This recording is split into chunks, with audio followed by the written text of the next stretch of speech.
Scared for Reals. Hey, it's Chris O'Neill. And Adam Perry.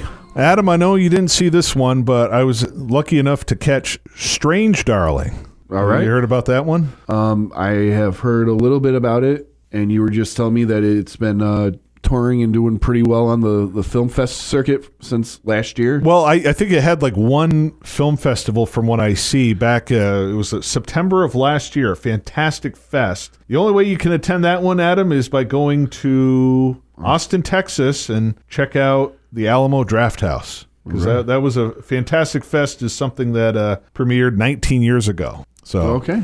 But yeah, Strange Darling premiered there. No one really talked about it until it actually premiered in theaters across the U.S. just a few weeks ago. August 23rd was the release date. And theaters, it was interesting. They only had a couple showings like the first week in only like 2 or 3 theaters in this region. And then next week, it was like, okay, one screening. So I was praying that would have the same effect as Terrifier 2. Yeah. But unfortunately, it did not have that effect. But it did really make a lot of money for the budget it was allotted. I mean, yeah, $4 million budget these days is like a $30,000 budget back in the Roger Corman days. Right. So, spoiler alert, we're going to be talking about Strange Darling. This movie is definitely one you should see not knowing really anything about. The less you know about this movie, the better. So unfortunately, Adam is going to get spoiled with this here because he hasn't seen the movie yet. That's okay. You saw the preview, though. What did you think of the preview? Interesting. Again, and I love how the trailer really doesn't explain anything. Exactly. It's you kind of just like, oh, okay, right. Let's All right, so let's talk about J.T. Mollner. He's the guy who wrote it, produced it, and did a lot with this movie. Giovanni Ribisi, the actor, you remember him, one of the strong character actors of the 90s, 2000s. Mm-hmm. He is the cinematographer on this movie. It was shot on location in Oregon in the summer of 2022. It's his first movie as a cinematographer, so and he did such a great job, and it'd be really cool to see him do more. And I'm just surprised not a lot of people are talking about his contribution to the film. So if you want, subscribe so you never miss an episode. I always forget to do this before we actually start talking about the movie, but Scared for Reals is on YouTube, and if you subscribe, as soon as you log into your YouTube or open up the app, you'll get that notification that we have a new episode waiting for you to listen to. And yes, we will hopefully do video very soon. We're working on that. We've had a couple hiccups, but we're on the right path. Yes, I mean, technology's technology, right? But yeah, subscribe so you don't miss an episode. Feel free to engage with us, comment. Let us know what you think about the episodes that we've churned out so far. And Strange Darling, okay, the movie opens up like Texas Chainsaw Massacre, Adam. You've got this whole diatribe about the serial killer. Mm-hmm. And, you know, this is based on a true story. Aren't they all? Events are real. Aren't they all? Well, yeah. I mean, it alludes to something like Texas Chainsaw Massacre. It gives you like a real vibe, but the movie is actually not based upon any facts at all. But it also has a Tarantino vibe, believe it or not. Tarantino's really never done a full-on horror movie. Yeah. So a lot of people are saying, this is how a Tarantino movie would be if he did horror. I don't like those comparisons. The only similarity between a Tarantino movie and this one is the non-linear fashion, the way the story's told. Right. All right, you've got 6 chapters, and it starts off with chapter 3. So right there is definitely like a Tarantino movie. Yeah. We're going to start right in the middle of the story. Right. It outlines the final crimes of a prolific serial killer, okay? Because the movie starts off with that epilogue where they explain that the serial killer got caught. Yeah. Okay. So you know right off the bat, the serial killer gets... We have a happy ending. Kind of. So chapter 3 is called Can You Help Me Please?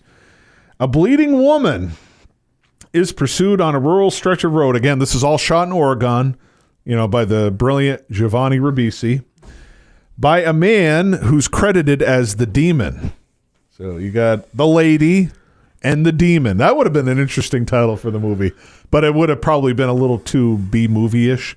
I think they were trying to raise the bar above a B-movie vibe, I think. Yeah, and good luck. I'd put $10 on the fact that Gene Simmons has copywrote the word demon. That's a Kiss joke for all you guys out there. Gene Simmons puts a copyright on everything. But so you see this woman just running. I mean, and the way this movie is shot with the way the cars go, her car is going and the truck is going. It's like the edits. I mean, this movie is shot perfectly. And you see the Demon fires at her vehicle, causing her to crash, and then she's running through the forest, stumbling upon a rural farmhouse. She knocks on the door, begs for help from the couple living inside before losing consciousness. Now, again, that can, I just summed it up in like about a minute. Yeah. But that whole sequence takes a lot longer, and the way it's fleshed out is really cool. And I have to give a shout out to Kyle Gallner. Remember the Veronica Mars series? You remember that? Yep. He was Cassidy Beaver Casablancas. Okay. Not the nicest guy. No. Because you kind of think his older brother, her boyfriend in the series, is the actual guy doing all the raping and the killing, but it's him. Yeah. And I mean, I know he's had roles in American Sniper. I guess he had a drama series called Outsiders that didn't last long, and he was in Smallville for a while too. He was a Bart Allen, the superhero. I got kind of tired of Smallville after a while. It just, I never got into Smallville. the first couple seasons is cool. I mean, the whole idea that Lex Luthor and Clark Kent were best friends, right? That kind of thing was interesting, and the way they played it for a while was kind of cool. But then they make it into a love triangle, and it's like, come on, this is, you're making it into a soap opera. Yeah. Superman is not a soap opera. Yeah, and it just, well, I mean, let's see, it late 90s, they Dawson Creeked it. Kind of, yeah. But Smallville was huge when I was a teenager. I never got into it. Right. I didn't mind the first like 4 seasons. I suffered through like 7 total. Yeah. And when they started bringing in the bizarre Superman, and they still had the romantic triangle that lasted for, I mean, how long was Clark in high school? 4 years, but how they stretch it out into 10 seasons. When he gets, going into, working at the Daily Planet, meeting, Lois Lane, it's like, oh, let's put on the damn suit already, Yeah, yeah. But anyway, let's talk about Kyle Gallner, because he's character is known as the Demon, and again, he's noted for playing really bad guys. Mm-hmm. You know what I mean?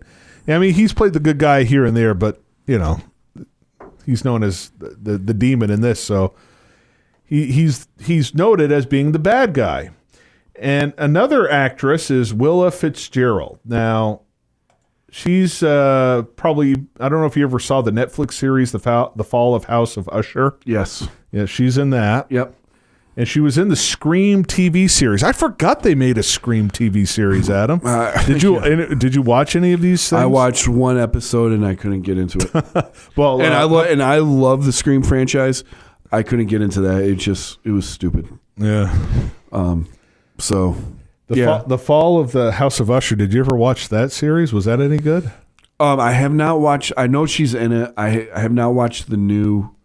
I want to see it because I've heard a lot of really good things about it. Mm-hmm. I mean, Fall of the House of Usher. We've talked before. That's a cool movie. What a fantastic movie. Roger Corman and Vincent Price did. Yeah. So I'm interested to see what that's all about. I just haven't had the chance to look at it yet. And I mean, she's had a pretty versatile career, but it seems like the horror genre is where she's noted, and this movie she definitely shines. Let's just put it that way. And JT Mollner, let's not forget about him. He's He's a screenwriter, entrepreneur, film producer. He does a lot of independent stuff. Outlaws and Angels was a small movie. I think it was one of his first movies. But Luke Wilson was in that one. Clint Eastwood's ex-wife, Frances Fisher, was in it. And his daughter, too, Francesca. But he's done some stage stuff, too. But he's getting a lot of notice for this movie, Strange Darling. So he's been active for about almost 20 years doing this. So, as I mentioned, you've got Willa Fitzgerald being pursued by Kyle Gallner here, and stumbling upon the rural farmhouse, she knocks on the door, and who opens it? Ed Begley Jr. Remember him? Yep. Yeah, he's one of the couple, and Barbara Hershey is his wife in the movie. Alrighty. So, again, two very familiar names. Yep. You got an award-winning TV actor and an Oscar-nominated actress. Mm-hmm. And then you go from chapter 3 to chapter 5, okay? At this point... This is someone with OCD's worst nightmare. But this is the kind of stuff Tarantino does all the time. Yeah, I know, I understand. And Orson Welles was, if we want to talk about a guy who, just brilliantly jumped all over the place in a story, I mean, to me, Orson Welles did a lot better than Tarantino did. Right.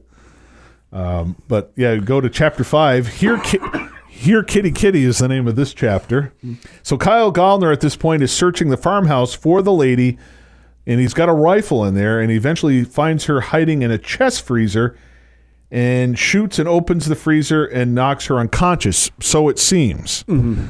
Okay, at this point, you think the demon is the serial killer, and the lady is the victim here. And then you go to chapter 1, Mr. Snuffle. So you got the demon and the lady. They meet for a one-night stand. So the premise for any type of horror movie, Adam, is the main characters are doing something they probably shouldn't be doing. And usually has something to do with sexual stuff. Like the Friday the 13th movies, it's promiscuous sex and a lot of gratuitous sex and sex without protection, Dr. Giggles. Well, it's like... it's a formula, hey, you shouldn't be doing this, and you're going to get punished for it. Well, I mean, it's just like Randy said in Scream. There are certain rules to survive a horror movie, and number one is you can never have sex. I will admit the first Scream is a good satire. I had a hard time with the rest, as you know me pretty well by now. Although the last Scream movie wasn't too bad. But anyways, you got Mr. Snuffle is the name of chapter 1 here, which is technically the third chapter in the movie. Mm-hmm. So Willa Fitzgerald, Kyle Gallner, they're talking together in a vehicle, and they're meeting for a one-night stand at some remote hotel. The lady, believe it or not, is anxious about her safety and asks the demon to promise he is not a killer. That was one of the strangest lines in a movie. Are you a serial killer? She asked him blatantly, not really knowing that. And the guy is just, at this point, they've had a few drinks. They probably have had some drugs. Mm-hmm. They're going to have a real drug-filled moment soon. But, she's pretty anxious about it. You kind of see she hasn't really done this type of thing too often. And he promises he's not a killer. And she's got this is where the movie starts to get a little strange, hence Strange Darling. Yeah. She wants to role play and do like the rough kind of sexual role play games. Mm-hmm. And she's talking about they call it BDSM. You know what that is, right? Bondage, discipline, domination, submission, sadism, masochism. So you've got this slasher type element where the main characters are doing something they shouldn't be doing. Okay.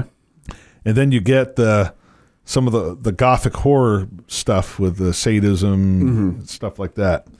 So they're wanting to do that role play in which he handcuffs and chokes her until she uses a safe word, causing him to stop.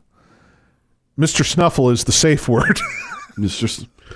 Hey, If it works, it works. Well, they take a quick break during which the lady urges the demon to be more assertive and dominating before resuming. So pretty intense stuff there. And at this point, it's like it's getting kind of stranger and stranger and stranger. Right. Well, I mean, again, it's following the horror rules right down. You can't have sex, can't do drugs. Yeah. Never say I'll be right back because you're never going to come back. Yeah. Thank you, Jamie Kennedy. Who had a lot of fun doing Scream and Five Nights at Freddy's. Yep.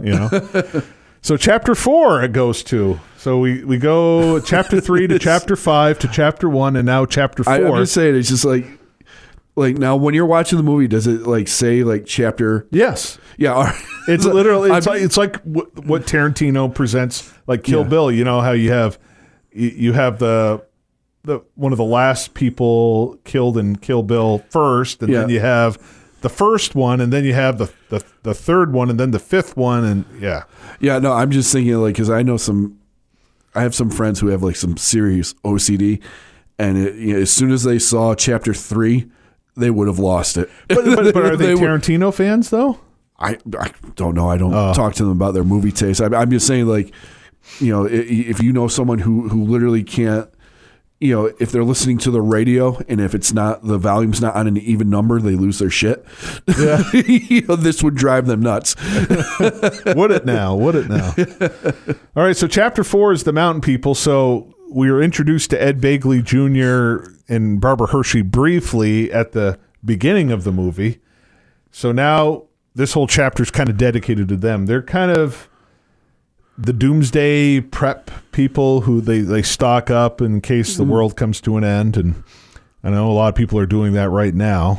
Do you have any backup food plans, Adam? Or no, I'm just going to wing it. Wing it? Yeah. Oh, good luck. Yeah.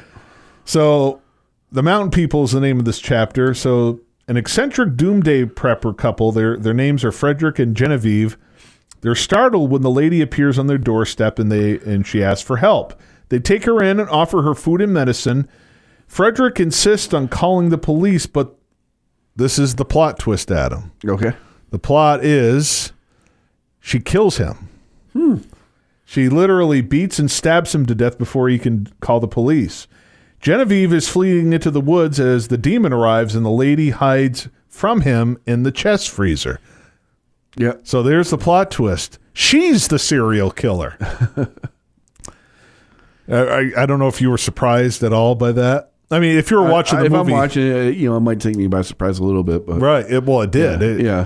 It kind of you have this whole build up, and just like right in the middle, Psycho did that. Yeah. Like right in the middle, boom. This is the main character. This is the killer. This is this, and and unlike Psycho, everything else was not like superfluous. Like remember Psycho? It's like, okay, the money disappearing. Who cares? Right. No big deal. Norman just throws it in there in the swamp. Done. Yep.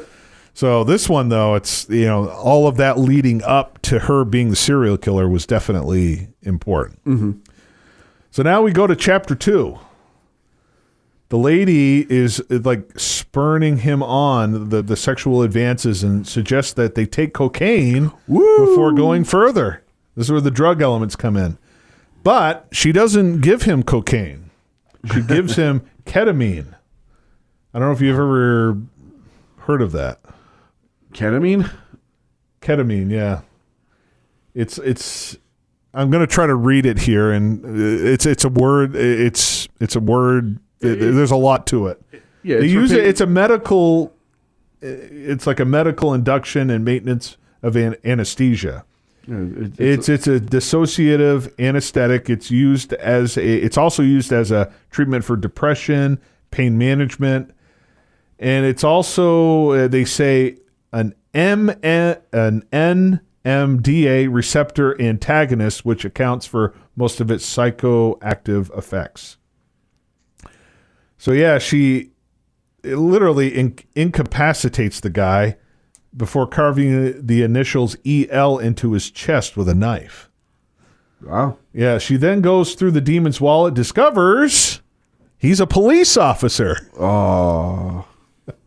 And when she returns to kill him with a knife, he shoots her in the left ear with his concealed pistol, explains why she's bleeding at the beginning of the movie. Yeah. She flees the scene, killing a motel clerk before stealing the car and clothes of another employee. And then the demon takes a hit of cocaine to try to get him jacked up. Yeah.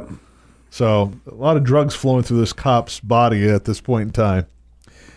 Chapter 6. This is where it's the final chapter here. Mm-hmm. The demon handcuffs the lady to the chest freezer. So we go back to where he literally catches her. So he literally handcuffs her to the freezer and calls 2 of his police partners to the scene. And he's just like, hey, man, I got in a lot of trouble here. Mm-hmm. The lady confesses that she wishes to die like Gary Gilmore. Gary Gilmore. Who's a criminal, in case you don't know, who gained international attention for demanding the implementation of his death sentence for 2 murders he had admitted to and committing in Utah. So, I don't know if you remember hearing about that. No. Okay. I guess this happened apparently. After the U.S. Supreme Court upheld a new series of death penalty statutes in the 1976 decision, Gregg versus Georgia, this guy, Gary Mark Gilmore, became the first person in almost 10 years to be executed in the United States. Oh. All right. Interesting. Yeah, he demanded the implementation of his death sentence for 2 murders he admitted to committing in Utah. So you get some history lessons in here, Adam. Yeah. So, yeah, so that's what she wishes to die like him. She then sprays the demon with bear spray and bites into his jugular vein, causing him to bleed out. That's going to hurt. So, I mean, this is kind of shocking at this point because, oh my God, the police officer, he's got the upper hand. He's going to win. Well, no, unfortunately not. Like pepper spray in an open wound? Yeah. Boy. Yeah, I know. And I mean, she did admit, she confesses that, you know, she briefly believed she loved the demon during their sexual encounter, but, well, that all went out the window when he wants her to be punished. Yeah. So then the demon's 2 partners show up. Gail and Pete are their names. The lady plays the victim and the officers debate what to do. Now, Gail is the rookie officer. She's more of like, oh, no, the guy was taking advantage of a woman, you know, mm-hmm. and Pete is more of the seasoned guy. Like, hey, we've got to follow protocol here. Yeah, we can't just because she was gonna let her uncuff her. He's like, no, we can't be doing that. And so they ultimately decide to take her to their vehicle and drive her to find medical help.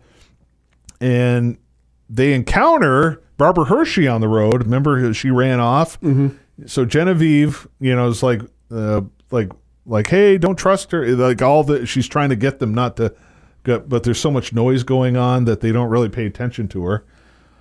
The lady somehow has I think she took a pistol from the demon guy, the demon police officer, and shoots Genevieve in the head. And then she orders Gail out of the car and tells Pete to keep driving.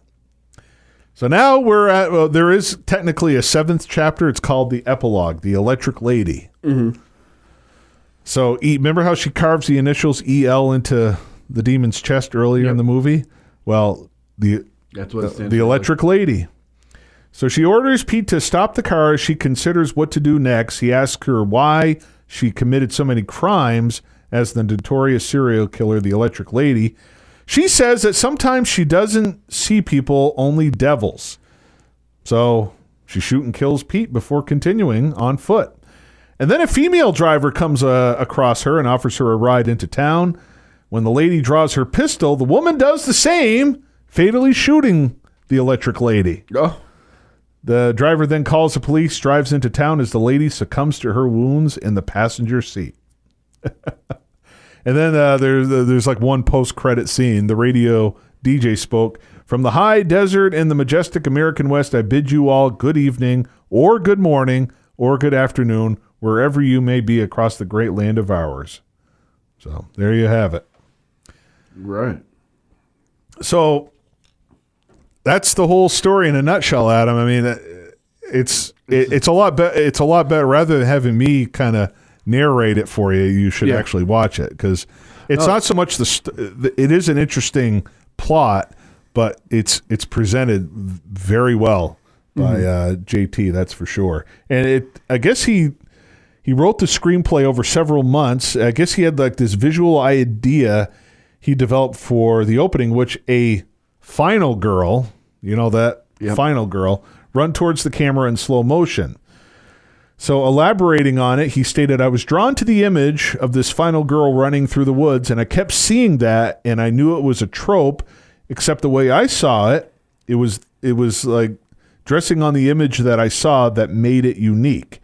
The scrubs and the music and the frame rate, the slow motion I wanted to shoot, and the lens.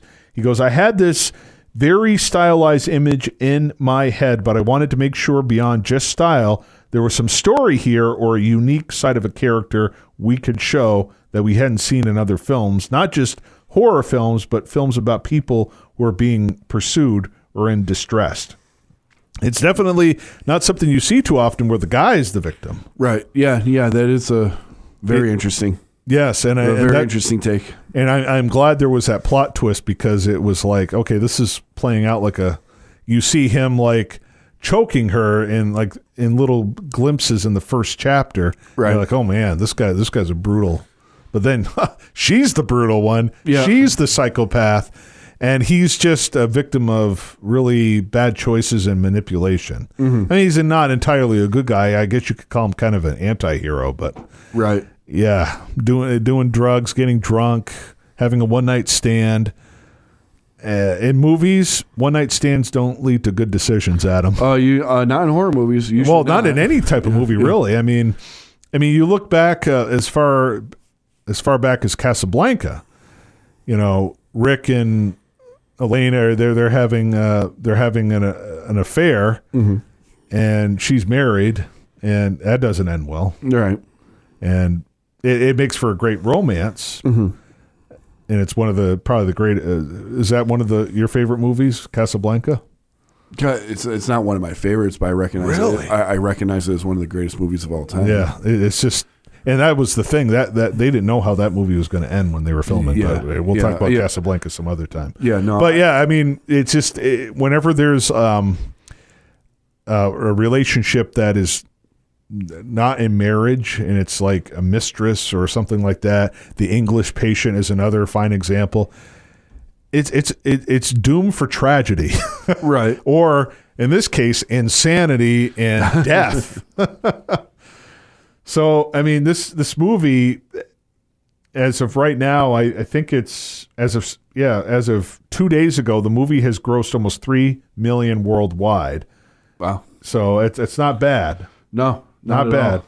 I think it had a $4 million budget. $4 million budget and a $2.9 million. I mean, that's not bad at all. No, not for a movie like this. I wished it had the same momentum as Terrifier 2, where that is probably one of the best word of mouth movies. Yeah, it was so unique. But Terrifier 1 was so big, even though it didn't have the national play that Terrifier 2 ended up having.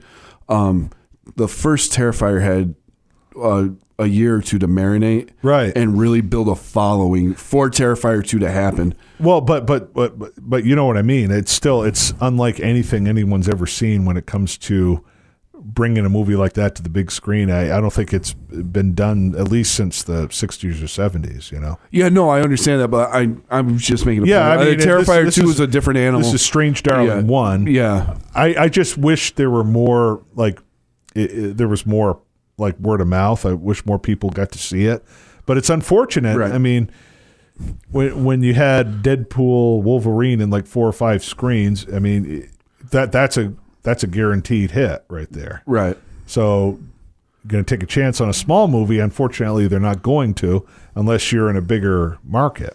Right. I mean, they literally only had 2 showings. Mm-hmm. In one theater, and I think the most there was a theater in Saratoga that had like 3 showtimes, but that's not a lot of time for a movie to gain momentum, but still. Well, again, you had I'm trying to, like, there was like over 1,100 screens when it came out on its first week, which is not bad for a movie of a $4 million budget. Yeah. And there was a lot of good word of mouth, and people were and that's the thing. You had Kyle Gallner and you had JT on like social media, like reposting, go out and see this. And I got mad because it's like, hey man, there's only 2 screenings an hour away from here that I can't get to. You know, it was rough, but it's definitely a movie. Strange Darling. It's just going to be one of those movies. If there's enough momentum, maybe they'll re-release it at some point, but it's definitely going to be a huge hit at home. That's for sure. So I highly recommend Strange Darling. It's just so well done. Yeah, I'm definitely going to check it out. Oh, this movie, I hope you like it too, Adam. It's just it is really cool, and I hope to see Giovanni Ribisi behind the screen more. You know, I mean, I didn't know he could do that, and the shots in this movie are pretty cool. You get a lot of close-ups of the vehicles on the road at the beginning, and the editing was really strong, and the music in here is really well done. I know Craig DeLeon is I'm probably not pronouncing that name correctly, but the music plays an important part, and it kind of fits each scene. I highly recommend it. I mean, it's just such a great independent horror film. Most of the original ideas that we're getting this year, Adam, the most successful ones are the horror films. It seems, the real independent, Force of Nature and Late Night with the Devil. There's a really big the independent horror scene right now is very strong, and a lot of that has to do with Terrifier. Yeah, Terrifier really that started. Terrifier really lit that match about 4 or 5 years ago. I mean, for decades, independent horror film has always been like, even like the early days of Wes Craven, but it's now even more. Yeah, and like I said, the Shudder is really hitting it out of the park with all of these independent horror films now. Yeah, Oddity was a movie that kind of came and went, but it still was very successful. Yeah, and again, not to talk about past shows and other I mean, like my first horror podcast literally was named after Terrifier. We called it Scarifier, right? Because me and my brother had listened to Chris Jericho on his podcast to talk this independent movie up called Terrifier, and we went and watched it, and like, we got to say something about this, right? And that was our very first set. So the impact of Terrifier, and then the amazing journey of Terrifier 2, and then Terrifier 2 comes out, and it is everywhere. Yeah, and there's no major studio backing. The third one's coming out, and there's still no major studio backing. I know. But if you go to and the amazing thing about how this is caught on is, like, if you go to Spirit Halloween right now, Art the Clown is everywhere. I know, everywhere, and this is a character that's not backed by a major studio. And I also want to point out this movie is shot in 35 millimeter, which is awesome. That adds to it. It really does. Yeah, I miss film. Yeah, I miss. I think a lot of us do. It's expensive. It's expensive, and that's probably where most of the money went. Yeah, shooting on 35 millimeter. It's pretty pricey. Yes, but I remember when I was 16, working at the movie theater, at our local movie theater, and I was a projectionist, and it was the last days of canister and film movies. Mm-hmm. What an amazing process that it is to put those things together and run an actual celluloid movie. Yeah, now it's just the thing's emailed to you, and you just put it on through a digital projector, and that's it. There was nothing like literally seeing 3 miles of film on a platter, right? And because that was it. And for those of you who don't know, you're talking 1 hour of a movie is 1 mile of film.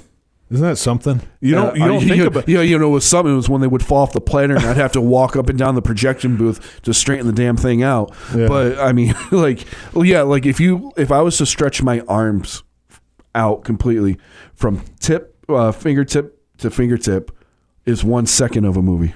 Wow, 1 second. But a lot of people don't think about that. Yeah.